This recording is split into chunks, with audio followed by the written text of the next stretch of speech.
किती सुंदर याला जाळी पडली आहे। दिसायला पण खूप मस्त दिसतायत। अगदी खरपूस झालेले आहेत। कधी कधी आपल्याला भाजी पोळी खायचा कंटाळा येतो, अशा वेळेस हे पटकन बनवता येतात आणि गरमागरम खायला एकदम रुचकर लागतात। नमस्कार, वैशालीस रेसिपीमध्ये सगळ्यांचं खूप खूप मनापासून स्वागत। आज आपण गव्हाच्या पिठाचा भरपूर भाज्या घालून एक खमंग टेस्टी असा नाश्त्याचा प्रकार बनवतोय। तर खूप साधी सोपी झटपट होणारी रेसिपी आहे। चला तर मग लगेच व्हिडिओला करूया सुरुवात। इथे मी 1 कप गव्हाचं पीठ घेतलं आहे आणि पाव कप बारीक रवा घेतलाय। तर रवा तुम्ही मध्यम स्वरूपाचा घेतला तरी चालेल, खूप जाड असेल तर मिक्सरमधून एकदा फिरून घ्या। चवीनुसार मीठ घालायचंय आणि सगळे कोरडे जिन्नस चमच्याने आधी मिक्स करून घेऊया। मिक्स करून घेतल्यानंतर आता पाणी घालून पीठ भिजवून घ्यायचंय।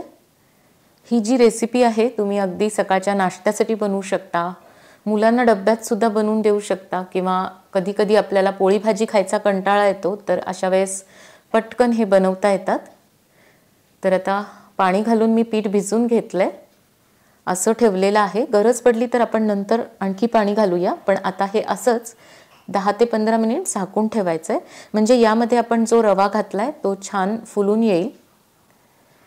आता थोड्याशा भाज्या परतून घ्यायच्या, तर त्यासाठी मी पॅनमध्ये 1 चमचा तेल घातलंय, तर 1 टेबलस्पून तेल घालायचंय। हा स्टीलचा पॅन असल्यामुळे मी आधी तेल घातलं आणि मग नंतर गॅस सुरू केलाय। तेल छान गरम झालं की अर्धा चमचा मोहरी घालूया। मोहरी छान तडतडायला सुरुवात झाली की लगेच अर्धा चमचा जिरे घालायचे, चिमूटभर हिंग घालायचा आहे आणि 2 ते 3 हिरव्या मिरच्या मी अगदी बारीक चिरून घेतल्या आहेत त्या घालूया। थोड्याशा या मिरच्या परतून झाल्या की आता पाव कप कांदा घालायचा आहे। तर कांदा मी बारीक चिरून घेतलाय। सगळ्या भाज्या आपल्याला बारीकच करून घ्यायच्या आहेत।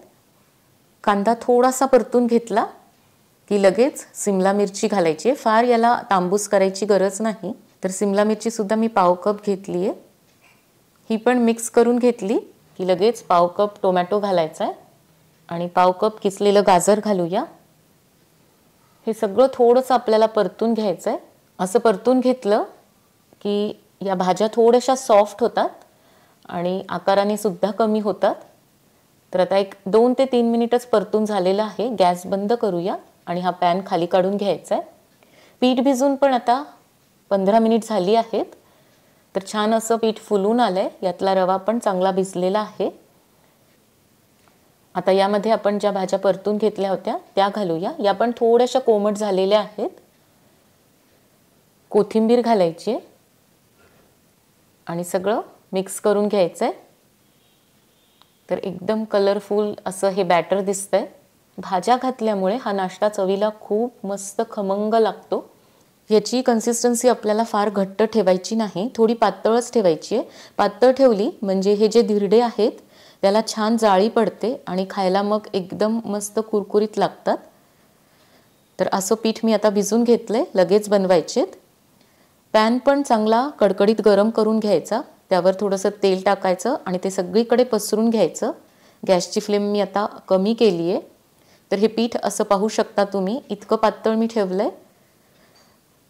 आणि इथे मी आता एक मोठा चमचा घेतलाय, त्यावर हे पीठ घेऊन आधी कडेने घालायला सुरुवात करायची आणि मग मध्यभागी घालायचं। थोडेसे पातळ ठेवले म्हणजे खायला कुरकुरीत लागतात आणि तुम्हाला नरम हवे असतील तर मग जाड ठेवायचे।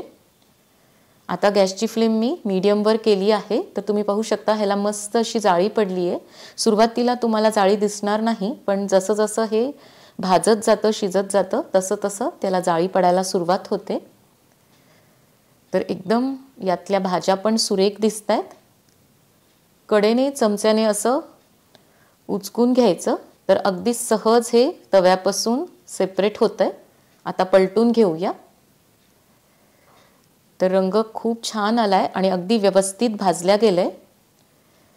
माझ्याकडची लाईट गेल्यामुळे तुम्हाला थोडासा अंधार वाटेल, पण एकदम छान हे भाजल्या गेलंय। दुसऱ्या बाजूने पण तुम्ही पाहू शकता अगदी व्यवस्थित याला रंग आलाय, खरपूस दिसतंय। दोन्ही बाजूने छान भाजून झालं की मग काढून घ्यायचंय। तर असे गरमागरम हे गव्हाच्या पिठाचे धिरडे खायला खूप भारी लागतात। आता आणखी एक आपण करून घेऊया. तर त्यासाठी मी तेल आधीच तव्याला लावून घेतलंय. कडेने सुरुवात करायची आणि मग मध्यभागी घालायचं, कारण मध्यभागी तवा खूप गरम असतो, त्यामुळे तिथे शेवटी घालायचं आहे. मीडियमवर गॅस करायचा आणि सावकाश हे धिरडं भाजून घ्यायचं. फार गॅसची फ्लेम भाजताना मोठी ठेवायची नाही.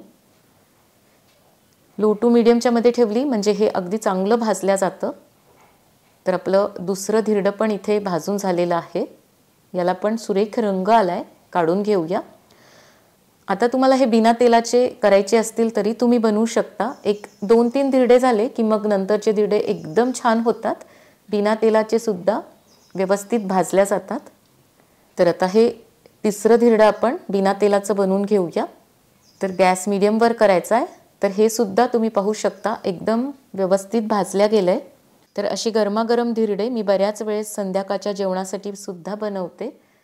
अगदी पटकन बनवता येतात आणि भाज्या असल्यामुळे वेगळं काही करायची गरज पडत नाही. नुसतं दही असलं किंवा लोणचं, चटणी एखादी असेल तरी खाता येतात.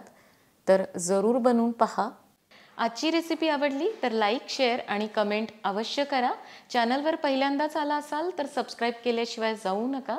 पुन्हा भेटणार आहोत एका नवीन रेसिपीसोबत पुढच्या व्हिडिओमध्ये. तोपर्यंत मस्त खा आणि मस्त रहा.